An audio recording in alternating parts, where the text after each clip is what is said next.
ખેડૂતના ખેતરમાં થાંભલાને લઈને છેલ્લા લગભગ 15 દિવસથી જે આંદોલન ચાલી રહ્યું હતું તે આંદોલન ઉપર હવે સરકારે ક્યાંક નવા ભાવની જાહેરાત કરી દીધી છે। આ નવા ભાવ શું હશે? જે ખેતરની અંદર થાંભલો નખાશે તે ભાવ માર્કેટ પ્રમાણે હશે? શું સરકારે નવી જાહેરાત કરી છે તેની ચર્ચા કરીશું। સાથે જ સરકારે એક કમિટી બનાવવાનું કીધું છે। આ કમિટીમાં કોણ કોણ હશે અને કમિટીની અંદર માની લઈએ કે કોઈ ભાવ નક્કી થયો, એ ભાવ ખેડૂતને મંજૂર નથી તો પછી ખેડૂત આગળ શું કરશે તેની પણ ચર્ચા આપણે કરીશું। સાથે જીતુ વાઘાણીને પણ સાંભળી લઈશું કે તેમણે શું નિર્ણય લીધો। ચર્ચા એ પણ કરવાની છે કે ચૈતર વસાવા જે છેલ્લા લગભગ એમને 8 દિવસનો સમય થઈ ગયો જેલની અંદર ગયે, અને ચૈતર વસાવાના કેસમાં સૌથી વધારે જે ચર્ચામાં આવ્યું હતું તેવું એક નાનું 18 દિવસનું બાળક, તેની માતાને જામીન મળી ગયા। સરકારે કહ્યું કે અમે ગૃહમંત્રી અને મુખ્યમંત્રી આ બંનેના કહેવાથી સરકારી વકીલે કોર્ટની અંદર દલીલ નથી કરી, પણ અહીંયા સવાલ એ ઊભો થઈ રહ્યો છે કે આ એ જ વકીલ છે જેમણે પાયલ ગોટીના મામલામાં જબરદસ્ત દલીલ કરી હતી અને પછી છેલ્લે પોલીસે એમાં સી સમરી ભરી છે। વાત કરી લઈશું એ કેસની, અને સાથે જ ગોપાલ ઇટાલિયાએ તેમાં શું જવાબ આપ્યો તેની પણ ચર્ચા કરીશું। ચર્ચા એ પણ કરીશું કે એક સમયે જે ગુજરાત વિકાસ મોડલ હતું તે ગુજરાત હવે ખાડા મોડલ બનતું જઈ રહ્યું છે। આ ખાડાઓ કઈ જગ્યાએ વરસાદમાં પડ્યા છે, ક્યાં કેટલો વરસાદ પડ્યો છે અને કયા જિલ્લામાં રેડ એલર્ટ આપવામાં આવ્યું છે હવામાન વિભાગ દ્વારા, તેની પણ ચર્ચા કરીશું। નમસ્કાર, હું છું ગોપી ગાંગર અને આપ જોઈ રહ્યા છો નિર્ભય ન્યૂઝ। માત્ર 50,000 ભરી અને ડ્રોન વસાવો, ડ્રોન વ્યવસાયની અંદર કમાવો 7 થી 8 લાખ રૂપિયા પ્રતિ વર્ષ। ગુજરાતના ખેડૂતોની પહેલી પસંદ, તો આજે જ સંપર્ક કરો। મોરબીના જેતપરની અંદર છેલ્લા લગભગ 15 દિવસથી ખેડૂતો સતત આંદોલન કરી રહ્યા છે, ઉપવાસ ઉપર બેઠેલા છે। ઘણા બધા ખેડૂતોને દવાખાનામાં દાખલ કરવા પડ્યા હતા, પણ આ બધાની વચ્ચે સતત ચર્ચા એ થઈ રહી હતી કે સરકાર આ આખા મામલે શું નિર્ણય કરે છે, કારણ કે જ્યારે આ ખેડૂતો આંદોલન ઉપર બેઠા હતા તે સમયે પણ ખેડૂતના ખેતરની અંદર થાંભલા નાખવાનું કામ બેરોકટોક ચાલી રહ્યું હતું। હવે ખેડૂતના ખેતરમાં જે થાંભલા નાખવાનું કામ હતું, જ્યારે પોલીસ ત્યાં આવતી હતી, ખેડૂતો સાથે જોર જબરદસ્તી કરવામાં આવી રહી હતી, જેને લઈને ખેડૂતોમાં જબરદસ્ત ગુસ્સો હતો। આ ખેડૂત આંદોલનને પણ જબરદસ્ત સમર્થન આપવામાં આવ્યું હતું। એક તરફ કોંગ્રેસ અત્યારે યાત્રા પણ કાઢી રહ્યું છે આ ખેતરની અંદર થાંભલાને લઈને, અને બીજી બાજુ સુરેન્દ્રનગરનું કોંઢ હોય કે જેતપર, જે મોરબી જિલ્લાનું જેતપર છે, ત્યાં આગળ પણ ખેડૂતો ઉપવાસ આંદોલન પર ઉતરેલા છે। તેમાં હવે સરકાર દ્વારા એક મહત્વપૂર્ણ નિર્ણય લેવામાં આવ્યો છે। સરકાર દ્વારા એ નિર્ણય લેવામાં આવ્યો છે કે જે વળતર અત્યાર સુધી જંત્રી પ્રમાણે ચૂકવવામાં આવતું હતું ખેડૂતોને, તે વળતર હવે બજાર ભાવ પ્રમાણે ચૂકવવામાં આવશે, અને બજાર ભાવ પ્રમાણે આ જે વળતર ચૂકવવામાં આવશે તે બમણું વળતર હશે। અત્યાર સુધીમાં એવું કરતા હતા કે જ્યાં 765 kVની લાઈન જતી હોય ત્યાં આગળ 625 ચોરસ મીટર જે જગ્યા થાંભલો નાખવા માટે લેવામાં આવતી હતી તે જ ગણવામાં આવતી હતી, તેની જગ્યાએ હવે 729 ચોરસ મીટર લેખે ખેડૂતને તેનું વળતર આપવામાં આવશે। સાથે સાથે જે ટાવર નાખવામાં આવશે તેની બેઝ વિસ્તારની આજુબાજુનો વિસ્તાર પણ ખેડૂતના ખેતરનો, જેને જ્યાં આગળ કામ થતું હોય વીજ કંપની દ્વારા, તેને પણ સરકાર તેમાં પણ વળતર ચૂકવશે।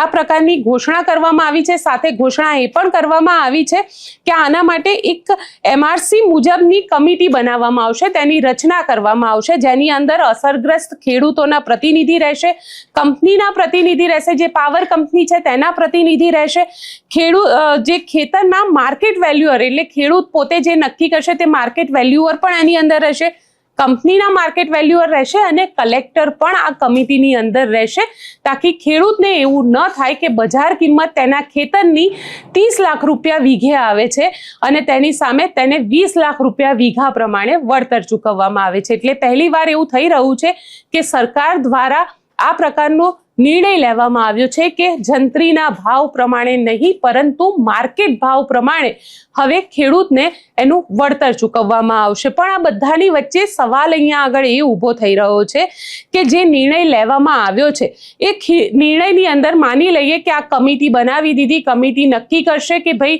માર્કેટ ભાવ પ્રમાણે આ ખેતરના વીઘાના 25 લાખ રૂપિયા છે અને ખેડૂત એવું કહી રહ્યો છે કે આ વીઘાના 30 લાખ રૂપિયા છે. તો પછી આ કમિટી ખેડૂતને જ્યારે કમિટીનું નિર્ણય કબૂલ નહીં હોય તો ખેડૂત કોની પાસે અપીલ કરવા માટે જશે? આ પણ એક સવાલ અહીંયા આગળ મહત્વપૂર્ણ ઊભો થઈ રહ્યો છે. સાથે જ સરકાર દ્વારા એવું પણ કહેવામાં આવ્યું છે કે જે સ્લેબમાં પૈસા ચૂકવવામાં આવતા હતા, એટલે કે જ્યારે ખેડૂતના ખેતરને નક્કી કરવામાં આવે કે અહીંયા આગળ વીજ થાંભલો આવે છે તે વખતે જંત્રી પ્રમાણે જે થોડા પૈસા પહેલા આપવામાં આવે, પછી બીજો ઇન્સ્ટોલમેન્ટ આપવામાં આવતો હતો અને પછી ત્રીજો ઇન્સ્ટોલમેન્ટ આપવામાં આવતો હતો. આવી રીતે આખો ઇન્સ્ટોલમેન્ટમાં પૈસા ખેડૂતને આપવામાં આવતા હતા. તેની સામે ખેડૂતને હવે આખા પૈસા એડવાન્સમાં ચૂકવવાના રહેશે. આ પ્રકારનો નિર્ણય પણ લેવામાં આવ્યો છે. સાથે જ જંત્રી પ્રમાણે જ્યાં પહેલા પૈસા આપવામાં આવતા હતા તે પણ હવે માર્કેટના ભાવ પ્રમાણે આપવામાં આવશે. એટલે અહીંયા આગળ હવે બજાર કિંમત પ્રમાણે ખેડૂતને પૈસા આપવામાં આવશે. આ પ્રકારનો જે નિર્ણય છે તે નિર્ણય સરકાર દ્વારા લેવામાં આવ્યો છે. જીતુ વાઘાણી આજે પ્રેસ કોન્ફરન્સ કરી અને આ પ્રેસ કોન્ફરન્સમાં તેમના દ્વારા શું કહેવામાં આવ્યું છે તે સાંભળી લઈએ. અત્યાર સુધી ખેતરમાં જે વીજ ટાવર એટલે કે બેઝ પાયા એ વાસ્તવિક માપ પ્રમાણે જ એનું વળતર મળતું હતું. એનાથી પણ આપ સૌને ખેડૂતો વિદિત છે. હવેથી ખેડૂતોના મદદરૂપ થવા માટે ટાવરના બેઝ વિસ્તારની દરેક બાજુએ એટલે કે 4 એના પાયા હોય છે. એ પાયાના છે એની આજુબાજુ એટલે કે વધારાનું 1 મીટર એ ગણતરીમાં લેવાનું રહેશે. ઉદાહરણ તરીકે આપને કહું તો 765 kVની લાઈન એ અગાઉ 625 ચોરસ મીટર લેખે વળતર અપાતું હતું. હવેથી આ 1 મીટર વધવાના કારણે એની જો ગણતરી કરીએ તો 729 ચોરસ મીટર લેખે આ રકમ એ ચૂકવવામાં આવશે. અગાઉ જમીન માલિકોના વળતર અંગે ફાઉન્ડેશન તબક્કે 40%, ઇરેક્શન વખતે 40% તથા વાયર લગાડ્યા બાદ 20% રકમ મુજબની ચૂકવણી થતી હતી. તેના બદલે જમીન માલિકોને એક સાથે અગાઉથી જ વળતર ચૂકવવાનું રાજ્ય સરકારે નિર્ધારિત કર્યું છે. આ બહુ મહત્વપૂર્ણ નિર્ણય એ ખેડૂતોની લાગણી હતી અને ક્યાંક કંઈ વાદ વિવાદ સંભવ હતો એને ધર્મોમાંથી નિરાકરણ કરવાનો પણ પ્રયાસ એ રાજ્યની સરકારે કર્યો છે. ખેડૂતોની જમીનની વાસ્તવિક બજાર કિંમત આપને અને કિસાનના મનમાં, કિસાનના જે પણ હિતેચ્છુઓ છે, સંગઠનો છે, એના મનમાં પણ જે પ્રશ્ન હું કહું ત્યારે આવવાનો છે બજાર કિંમત એટલે કઈ, એની પણ આ બધી જ બાબતો નક્કી કરતી વખતે આવા અનેક બાબતો અમારી સામે પણ અમારા મનમાં પણ ઉદ્ભવે. માની ઋષિભાઈએ, માની હર્ષભાઈએ ખૂબ ઊંડાણપૂર્વક એની ચર્ચાઓ કરી અને પછી જે પ્રકારે નક્કી કરવામાં આવ્યું છે એ પ્રમાણેની પારદર્શકતા કેવી રીતે હોઈ શકે. તો રાજ્ય સરકાર દ્વારા એમઆરસી જે માંગ હતી કે ભાઈ એમઆરસી મુજબ એની રચના થાય અને કિંમત એ પ્રકારે નક્કી થાય, તો એની પણ રચના કરવામાં આવશે. અને આ સમિતિમાં મહત્વનું નોંધવા જેવી બાબત છે, કદાચ આપ સૌના ધ્યાનમાં હશે, રાજ્યના ખેડૂતોના ધ્યાનમાં ન પણ હોઈ શકે. અસરગ્રસ્ત ખેડૂતોના પ્રતિનિધિ, કંપનીના પ્રતિનિધિ, ખેડૂતના ઓથોરાઇઝ માર્કેટ વેલ્યુઅર, કંપનીના ઓથોરાઇઝ માર્કેટ વેલ્યુઅર ને પણ આમાં સ્થાન આપવામાં આવશે, જેથી ખેડૂતોને પણ ક્યાંય વિસંગતતા લાગે, ક્યાંય એના મનમાં અન્યાયનો ભાવ ન આવે કે કોઈ એક વ્યક્તિએ નક્કી કરી લીધું. એ અને એના વેલ્યુઅર એ બંને આમાં સામેલ હશે. માર્કેટ રેટ નિર્ધારણ કરવાની સમિતિ જે છે એમાં કલેક્ટરશ્રી, જમીન માલિકીના પ્રતિનિધિ, ટ્રાન્સમિશન સર્વિસ પ્રોવાઈડરના પ્રતિનિધિ, મેં કહ્યું એમ આ બધા જ આમાં સામેલ રહેશે. બીજી તરફ વીજ લાઇનના રાઇટ ઓફ વે કોરિડોર માટે એમઆરસી દ્વારા નિર્ધારિત થયેલ બજાર કિંમત, પુનઃ કહું છું, ડીએલવીસી નહીં, એમઆરસી દ્વારા, એટલે ખેડૂતો, કંપની અને કલેક્ટર વચ્ચે જે નક્કી થશે એ પ્રમાણે ગ્રામ્ય વિસ્તારની બજાર કિંમતના 30%, નગરપાલિકા વિસ્તારની કિંમતના 45% અને મહાનગરપાલિકા વિસ્તારની બજાર કિંમત, વાસ્તવિક બજાર કિંમત, હું એક ઉદાહરણ પણ આપને આપવા માંગીશ, જેનાથી ઘણી બધી ક્લેરિટી આપવાનો પ્રયાસ સરકાર દ્વારા કરી રહ્યા છે. 60% મહાનગરપાલિકાના વિસ્તારમાં વળતર આપવામાં આવે છે. એક ખૂબ મહત્વનો, ઘણી બધી સંશય, શંકા, કુશંકાઓ એક ઉદ્ભવતી હતી, એનું પણ નિરાકરણ આદરણીય ભૂપેન્દ્રભાઈ પટેલે એ અમને બધાને આપ્યું છે. આમાં ઉદારતા દાખવીને ખેડૂતોને અગાઉ જૂના ભાવ પ્રમાણે જેણે વળતર મેળવી લીધું છે, પરંતુ વીજ લાઈનનું કામ એ હજી પ્રગતિમાં છે, એટલે કે ચાલુ છે. એ વીજ લાઈનોમાં તમામ ખેડૂતોને આ નીતિનો લાભ એ મળવાપાત્ર રહેશે. એક ઉદાહરણ જીતુ વાઘાણીએ અહીંયા એક સરસ ઉદાહરણ પણ આપ્યું. એ ઉદાહરણ એ પ્રમાણેનું હતું કે મોરબીના જેતપરમાં જ્યાં આંદોલન ચાલી રહ્યું છે ત્યાં જંત્રી પ્રમાણે અત્યારે કોઈ એક ખેડૂતને થાંભલો નાખવાના 6 લાખ રૂપિયા આપવામાં આવી રહ્યા છે અને જેની અંદર 625 ચોરસ મીટર જે જગ્યા એક્વાયર કરવામાં આવે છે તેની સામે હવે ખેડૂતને માર્કેટના ભાવ પ્રમાણે 27 લાખ રૂપિયા ચૂકવવામાં આવશે અને તે જે જગ્યા નક્કી થશે તે 729 ચોરસ મીટર જગ્યાના હિસાબથી આ વળતર ચૂકવવામાં આવશે. એટલે હવે એ માર્કેટ ભાવ પ્રમાણે આખું વળતર જે છે તે ચૂકવવાનો નિર્ણય સરકાર દ્વારા લેવામાં આવ્યો છે. જોઈએ ખેડૂત આગેવાનો શું કહી રહ્યા છે આખા મામલે. જય જવાન જય કિસાન. હમણાં જ મેં ગુજરાતના કૃષિ મંત્રી જીતુભાઈ ને સાંભળ્યા, એમના શબ્દોને, એમના વાક્યોને. ગુજરાતમાં ખેડૂત આંદોલનનો ખૂબ મોટો વિજય, એટલે કિસાન સંઘર્ષ સમિતિ અને કિસાન કોંગ્રેસ જે લગાતાર આ લડાઈ લડતું હતું અને અલગ અલગ ગામના લોકો અલગ અલગ સમિતિઓ બનાવીને પણ લડતા હતા, એટલે ગુજરાતના ખેડૂતોનો, કિસાનોની એકતાનો આ વિજય છે. જે ટ્રેક્ટર રેલીને નિષ્ફળ માનતા હતા, જે આંદોલન કે પદયાત્રાને નિષ્ફળ માનતા હતા, ઘણા લોકો દબાવ ડાલતા હતા કે આ કંઈ ના થાય, પરંતુ ખેડૂત મિત્રો આ એક ખૂબ મોટો વિજય. પણ તેમ છતાં મારે ચેતવવા છે કે હજુ આપણો પૂર્ણ વિજય નથી. ખૂબ મોટો વિજય છે, પૂર્ણ વિજય નથી. જીતુભાઈ જે પ્રમાણે કહ્યું એ પ્રમાણે મોટા ભાગની કિસાન સંઘર્ષ સમિતિ, કિસાન કોંગ્રેસની, કે પછી જેતપુર હોય કે કોંઢ હોય કે સાપકડા હોય કે કોઈ પણ ગામ હોય, જે છે વાંઢિયા હોય કે લોડાઈ હોય, બધા ગામની માંગનો મોટા ભાગની માંગ સ્વીકાર તો થયો છે, પણ અડધો અધૂરો છે એ પણ જાણવું જોશે. આપણે એમણે એમ કહ્યું કે પહેલી વખત ગુજરાતમાં 2 ગણો બજાર ભાવનો 2 ગણો. કેમ ભાઈ 2 ગણો? ભારત દેશનો કાયદો તો કે છે કે બજાર ભાવના 4 ગણા આપવાના, તો 2 ગણા શું કરવા? હજુ તમારે ઉદ્યોગપતિઓને 50% ફાયદો કરાવવો જ છે. આ પૂરતું નથી, લડાઈ જારી રહેશે, લડાઈ લડવી જ જોઈએ. બીજું સૌથી મહત્વનું, એમણે એવું કહ્યું છે કે આમાં જે કામ ચાલુ છે એ લાઈનોને ફાયદો મળશે, એને જ ચૂકવવામાં. તો જે લોકોના 2025માં જે એસઓપી બનેલી છે જ્યારથી, તો 2025માં બનેલી એસઓપી, તો 2025 થી શરૂ થયેલા દરેક લાઈનો કે જેને ભલે વળતર ચૂકવાઈ ગયું હોય એ લોકોને કેમ વળતર ના ચૂકવાય? એ ખેડૂતોનો શું વાંક? ભારતીય જનતા પાર્ટીની સરકાર એ ખેડૂતોને અન્યાયકારી અત્યાર સુધી વલણ અપનાવ્યું તો એ લોકો તો ખોટમાં ગયા. એનું શું? એટલે જ્યારથી એસઓપી બની છે ભારત સરકારની ત્યારથી 2025 થી જે છે આ લાગુ પડવું જોઈએ, ત્યારથી શરૂ થયેલા દરેક કામમાં લાગુ થવું જોઈએ. ત્રીજો સૌથી મહત્વનો મુદ્દો જે છે એ છે કે આમાં નુકસાનની પોલિસીનું શું? ખાસ કરીને જે લોકો, જે ખેતરોમાં તાર નીકળે છે, ત્યાં કરંટ આવે છે, કશુંક બનાવ બને, ન બનવાનું બને અને એના માટે જવાબદાર કોણ? એની પોલિસી શું? કોઈ જીવ ગુમાવવાનો થાય કે અકસ્માત સર્જાય તો એની પોલિસીનું શું? એની કોઈ સ્પષ્ટતામાં નથી. એ પોલિસી ડિક્લેર કરવામાં આવે.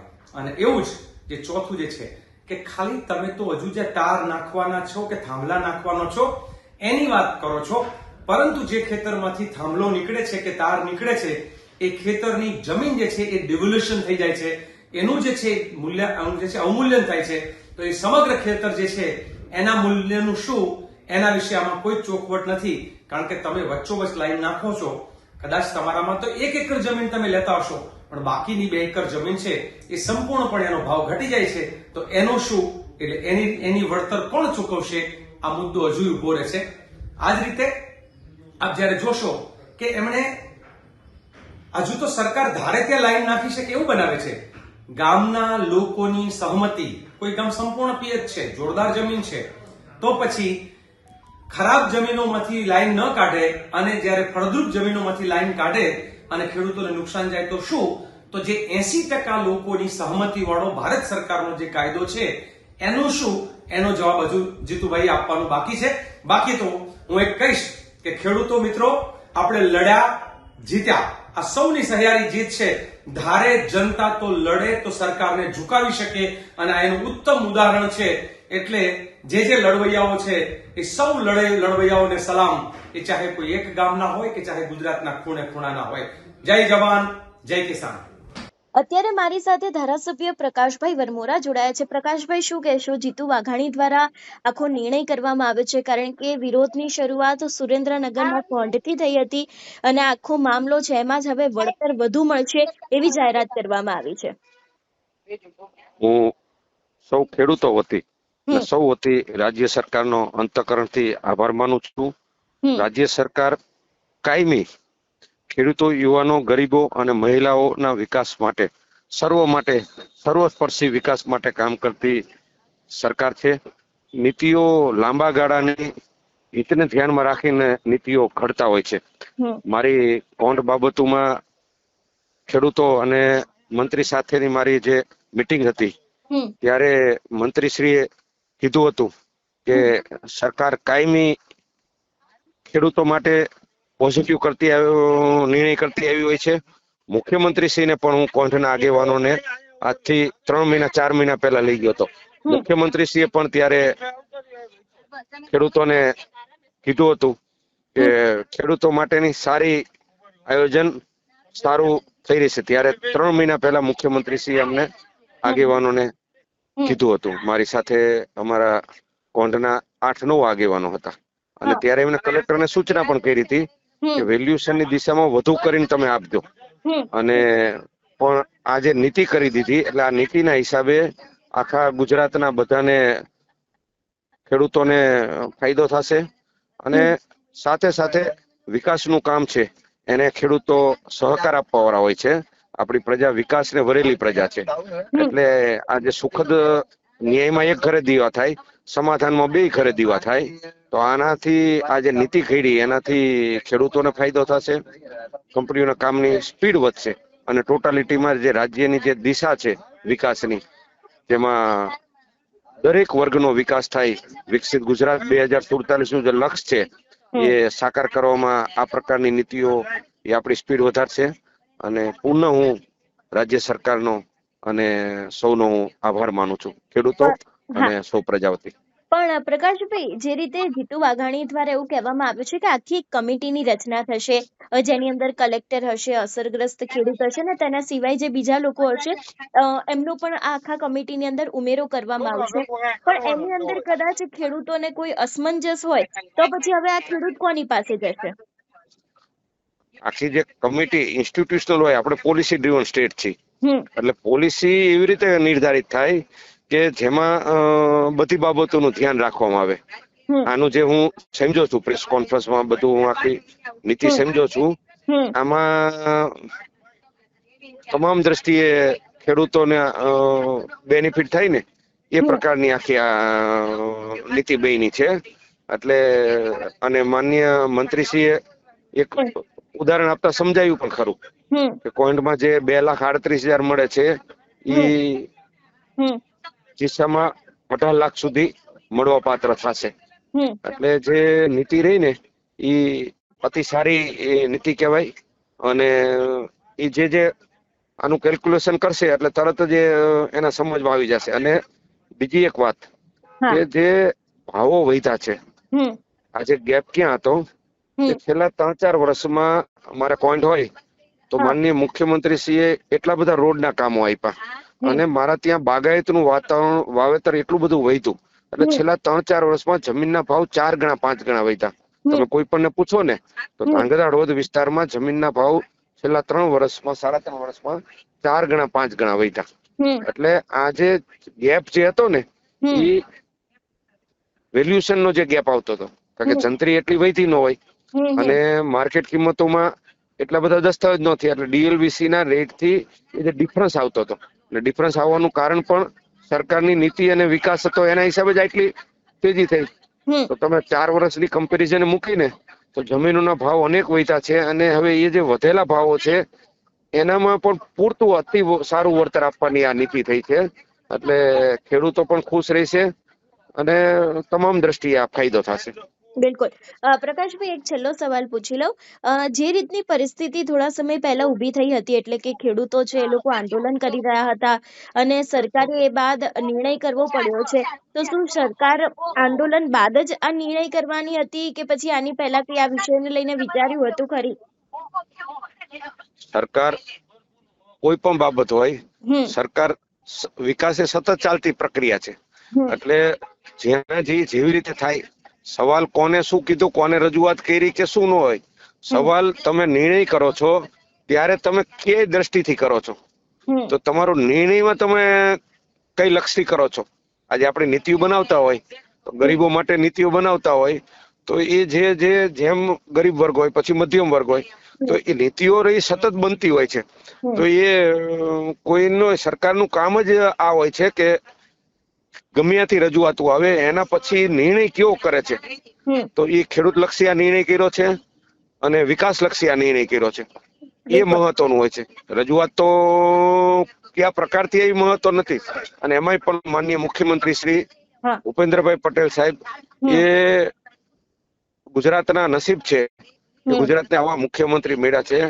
સર્વજન હિતાય સર્વજન સુખાય. હું બહુજન હિતાય બહુજન સુખાય નહીં, સર્વજન હિતાય સર્વજન સુખાય. એમને મન દરેકનું હિત અને દરેકનું કલ્યાણ થાય, દરેકનું મંગલ થાય, આ ભાવથી કામ કરવાના છે. મને આજે યાદ છે કે 3 મહિના પહેલા અમે કોન્ટ્રાના બધા આગેવાનને મળ્યા હતા અને ત્યારે મુખ્યમંત્રી શ્રીએ એ મારી સાથે 9-10 આગેવાન હતા અને સાહેબે અહીંયા ડ્રોઈંગ દોરીને એવું કીધું હતું કે હું આમાં એવી નીતિ બનાવવાનો છું કે અહીંથી આ નીકળી જાય ને થાંભલો, પછી બાકીની જમીન પણ એની ફ્રી થઈ જાય ને એટલું એ વળતર મળી રહે ને, એ પ્રકારની હું નીતિઓ બનાવવાનો છું. અને આવું મુખ્યમંત્રી શ્રીએ, હું આ તમને જે કહું છું ને ઈશ્વરની સાક્ષી હું કહું, મારી સાથે 9 આગેવાન હતા, તો મુખ્યમંત્રી શ્રી અમને 3 મહિના પહેલા વાત કરી હતી. એટલે મુખ્યમંત્રી શ્રી નું જે સંવેદનાનું લેવલ, સૂઝબૂઝનું લેવલ એ બહુ ડેપ્થ વાળું છે. હું પુનઃ આપના માધ્યમથી રાજ્ય સરકારનો આભાર માનું છું કે એમને અમારા ખેડૂતોનું, અમારા લોકોનું કલ્યાણ થાય એવી નીતિ ખેડી છે, એના માટે હું આભાર માનું છું. બિલકુલ પ્રકાશભાઈ, આપ અમારી સાથે જોડાયા એ બદલ આપનો ખૂબ ખૂબ આભાર.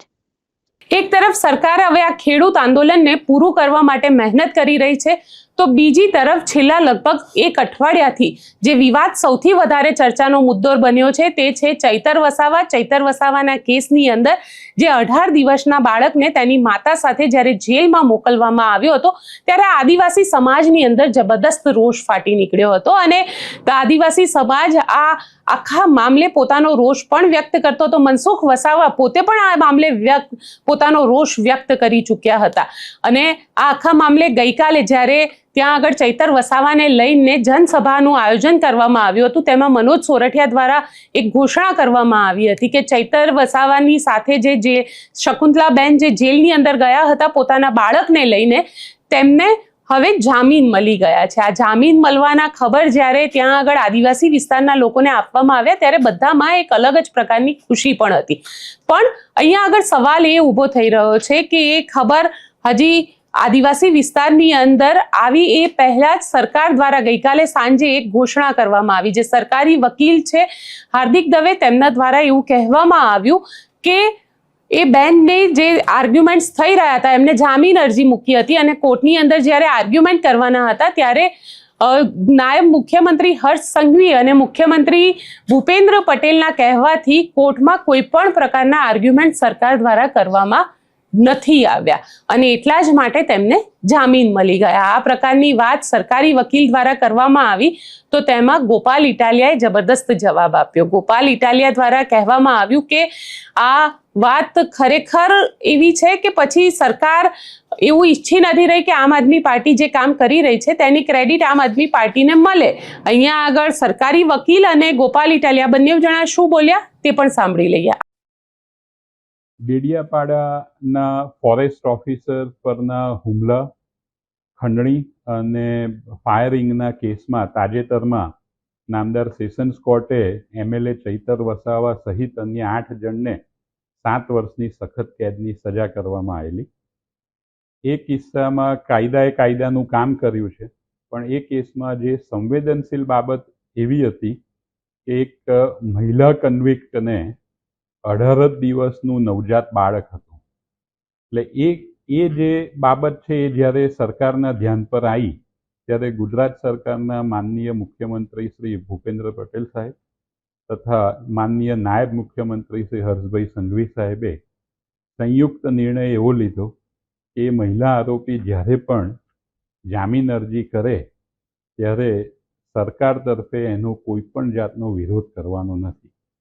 જેથી એ સૂચનાને અનુસરીને ગુજરાત સરકારના પ્રોસિક્યુટર તરીકે આજે જ્યારે નામદાર ગુજરાત હાઈકોર્ટમાં એ જામીન અરજીની સુનાવણી આવી ત્યારે એ મહિલા કન્વિક્ટ આરોપીની જામીન અરજીમાં કોઈ પણ જાતનો વિરોધ કર્યા વગર સામેથી જ મને મળેલી સૂચના અનુસાર કોર્ટને એવી રજૂઆત કરવામાં આવી કે આ લેડી કન્વિક્ટને વિધાઉટ એન્ટરિંગ ઇન્ટુ મેરિટ્સ એને બેલ પર છોડવામાં આવે તો સરકાર તરફે કોઈ વાંધો નથી.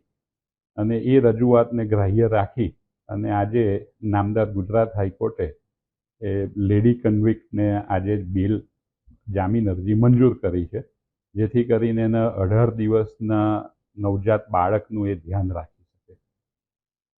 નમસ્કાર મિત્રો, આજે 2 જુલાઈ 2026નો દિવસ ચૈતરભાઈ વસાવાના કેસમાં એક બહુ મોટી બાબત સામે આવી છે. જ્યારે ચૈતરભાઈને જેલમાં પૂર્યા ત્યારના એ દિવસે જે દિવસે ચુકાદો આવ્યો એ દિવસનું જો મારું મીડિયાનું નિવેદન સાંભળ્યું હોય તો એમાં હું બોલ્યો છું કે સરકારી પોલીસ, સરકારી ફરિયાદી, સરકારી સાક્ષી, સરકારી વકીલ બધાએ ભેગા મળી અને ભાજપના ઈશારે નિર્દોષ લોકોને જેલમાં પુરાવાનું ષડયંત્ર કર્યું છે. આ નિવેદન મારું તે દિવસથી લઈ આજ દિવસ સુધીનું છે. હવે આ વિડીયો સાંભળો, બહુ એક રસપ્રદ બાબત સામે આવી છે. આ સાંભળો.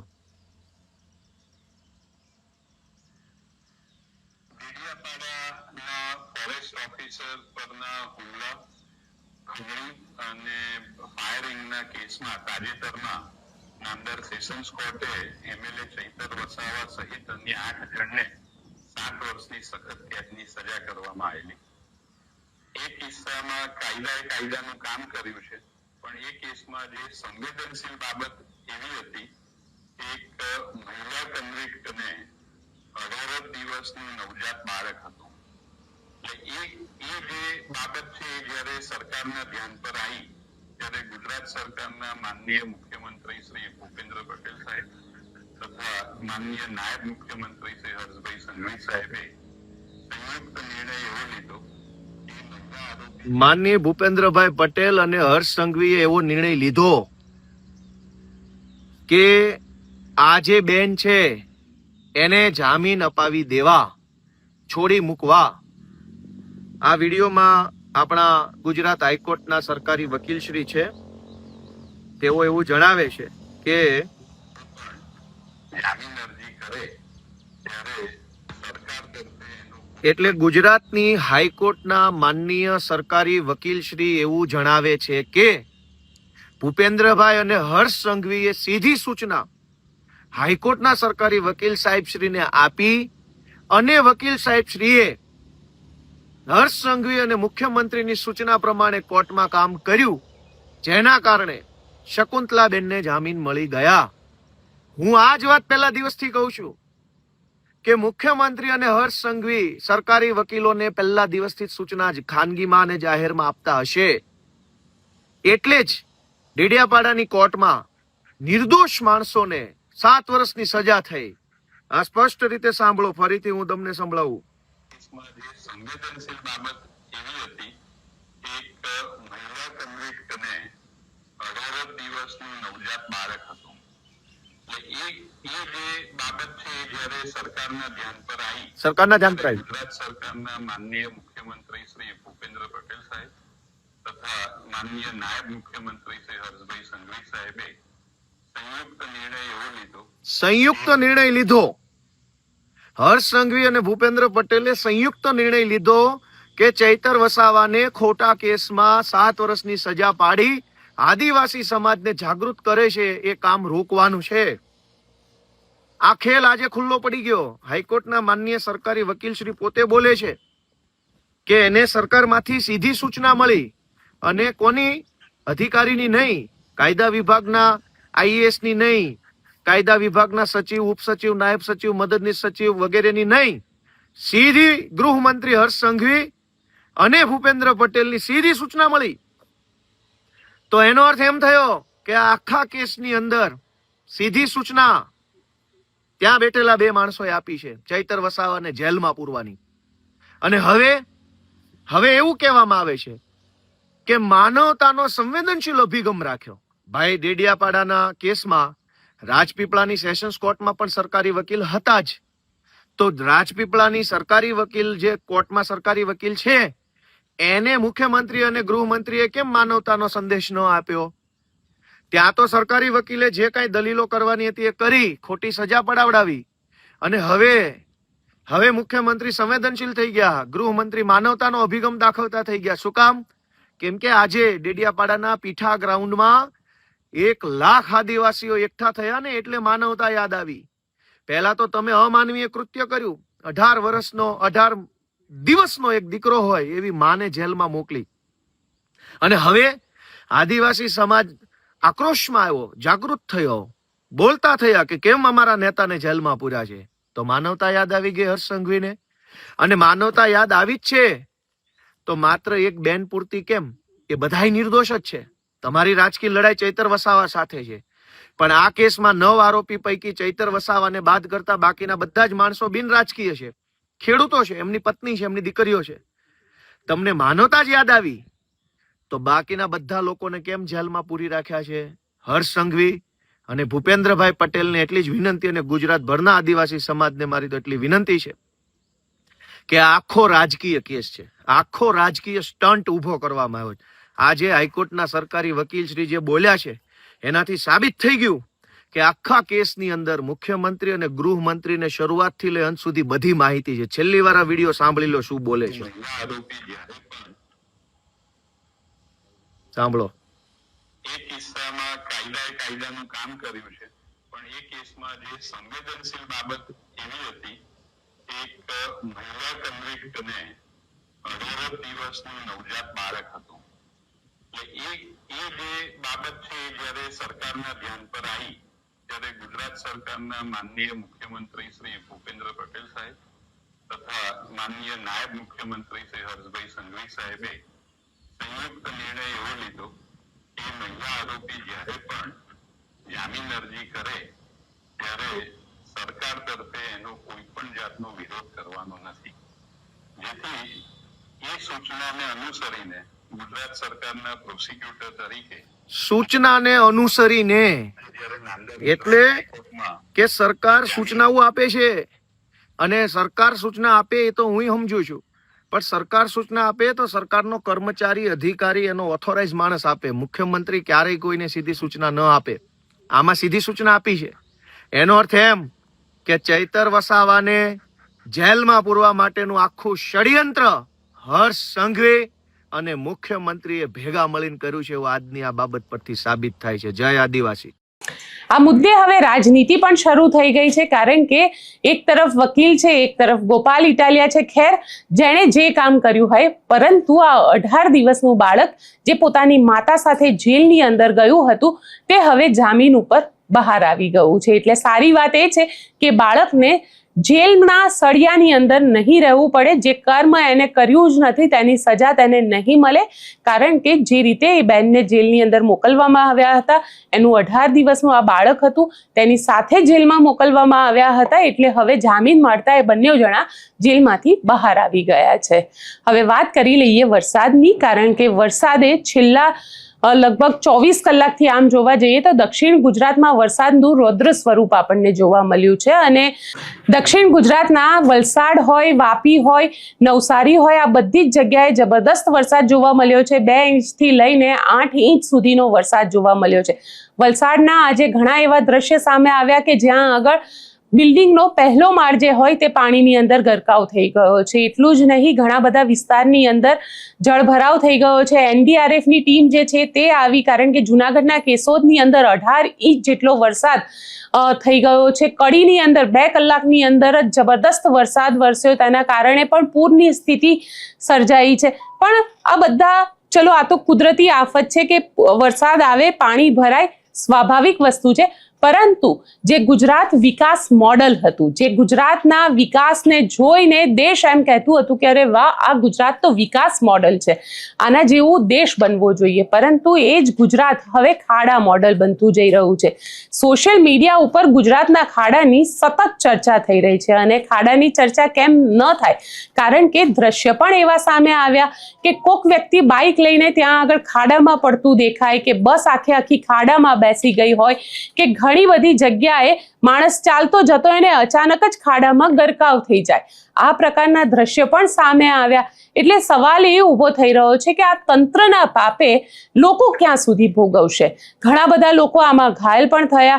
વલસાડમાં જે જગ્યાએ વરસાદ ખૂબ વરસ્યો, ગઈકાલે વરસાદના કારણે 2 લોકોના મૃત્યુ પણ થયા છે, આવા પણ સમાચાર સામે આવી રહ્યા છે. અને રાજકોટ હોય કે પછી સુરત હોય, આ બધી જ જગ્યાના જે દ્રશ્ય સામે આવ્યા. નેશનલ હાઈવે, જે અમદાવાદ દિલ્હીને જોડતો નેશનલ હાઈવે છે, ત્યાં આગળ 8 ફૂટનો મોટો ખાડો આપણને જોવા મળ્યો. એટલે આ ભ્રષ્ટાચારની પરાકાષ્ઠા અહીંયા આવી ગઈ છે. કારણ કે જે નેશનલ હાઈવે, જેના માટે એવું કહેવાતું હતું, કારણ કે હજી આ નેશનલ હાઈવે બને 2 વર્ષનો સમય પણ નથી થયો, અને એ પહેલા 8 ફૂટનો આટલું મોટું ગાબડું આપણને જોવા મળે, તો ખરેખર જે અધિકારીઓ કામ કરી રહ્યા છે તેમને શરમથી ડૂબી મરવું જોઈએ. કારણ કે આ ભ્રષ્ટાચારની પોલ અહીંયા આગળ ખુલી રહી છે. કમસે કમ જે કામ કરવામાં આવી રહ્યા છે, કારણ કે કરોડો રૂપિયાના કામ થઈ રહ્યા છે, 2000 કરોડથી વધારેની કિંમતનો એ હાઈવે બનાવવામાં આવ્યો, જેના ઉપર 8 ફૂટનું મોટું ગાબડું પડી ગયું. અને સરકાર જે છે, કારણ કે એ પૈસા તો પ્રજાના જ છે, પ્રજાના પૈસે જ્યારે કામ કરવામાં આવે છે અને એ પણ કરોડો રૂપિયાના કામ કરવામાં આવી રહ્યા છે, તો પછી એ કામ સરખું કેમ ન થાય તેની ક્યાંય અકાઉન્ટેબિલિટી સરકાર નથી લઈ રહી. કારણ કે અહીંયા સવાલ એ પણ ઊભો થઈ રહ્યો છે કે સરકાર ક્યારે કયા કોન્ટ્રાક્ટરને કામ આપ્યું, કેટલા રૂપિયાનું કામ આપ્યું, કઈ રીતે આપ્યું, કોઈ આ હાઈવે બન્યો તો 2 કિલોમીટરનો હાઈવે બન્યો, એની કોસ્ટિંગ કેટલી આવી, આવું કોઈ જ વસ્તુ જ સરકાર જાહેર પ્લેટફોર્મ પર નથી મૂકતી. અને દરેક પબ્લિકને એ હક છે, કારણ કે પબ્લિક પોતે જાણે છે કે એના જે ટેક્સના પૈસા છે તે પૈસાથી સરકાર ચાલે છે. અને જ્યારે ટેક્સના પૈસાનો કોઈ હિસાબ જ સરકાર નથી આપતી, કોઈ બ્રિજ બનાવવામાં આવ્યો તો એ બ્રિજ કેટલા રૂપિયામાં આપવામાં આવ્યો, કેટલા કોન્ટ્રાક્ટર, કેટલા ટેન્ડર આવ્યા હતા, કયા ટેન્ડરને પસંદ કરવામાં આવ્યું, અને એ ટેન્ડરને પસંદ કરવામાં આવ્યું તો કેટલા કરોડનો બન્યો, કેટલા કરોડનો બન્યો. તો પછી જ્યારે એ બ્રિજને લઈને એની ગુણવત્તાની વાત આવે તો એની અકાઉન્ટેબિલિટી કોની નક્કી કરવાની? એટલે એ વસ્તુમાં ખરાબ મટીરિયલ વાપરવામાં આવ્યું છે, કે મટીરિયલ ઓછું વાપરવામાં આવ્યું છે, ભ્રષ્ટાચાર કરવામાં આવ્યો છે, તો તમે એના માટે દોષિત કોને માનશો? એ સવાલ પણ અહીંયા આગળ ઊભો થાય છે. અને આ ખાડાએ તો ખરેખર તંત્રની પોલ ખોલીને રાખી દીધી છે. જે રીતે ભ્રષ્ટાચાર થઈ રહ્યો છે, જે રીતે ખાડા થઈ રહ્યા છે, સામાન્ય માણસ આની અંદર પીસાઈ રહ્યો છે. જે માણસ પોતે ટેક્સના પૈસા આપે છે એ માણસ જ આ ખાડામાં પડી રહ્યો છે. પણ ખેર, સરકારને તો ક્યાં લેવા દેવા છે, સરકારને તો એમનું રાજ ચાલે છે. અને ગુજરાતમાં 30 વર્ષથી ભારતીય જનતા પાર્ટીની સરકાર છે. કદાચ સરકાર એવું પણ કહી શકે કે આ તો કોંગ્રેસના સમયમાં બનેલા રસ્તા હતા એટલે ખાડા પડી રહ્યા છે. આમ તો જ્યારે સ્કૂલની વાત કરતા હોઈએ છીએ આપણે, ત્યારે સ્કૂલમાં પણ એવું જ કહેવામાં આવે છે તો કોંગ્રેસના સમયમાં બનેલી હતી એટલે આવું થઈ રહ્યું છે. પણ આશા રાખીએ કે આ જે રોડ તમારા સમયમાં બનેલા છે તે રોડ કમસે કમ એટલા તો સારા બને કે કોઈ પણ ચાલનારો વ્યક્તિ ખાડામાં ન પડે. આપ શું માનો છો મને કોમેન્ટ બોક્સમાં ચોક્કસથી લખીને જણાવજો અને અમારી ચેનલ નિર્ભય ન્યૂઝને લાઇક, શેર અને સબસ્ક્રાઇબ કરવાનું ભૂલશો નહીં. આભાર.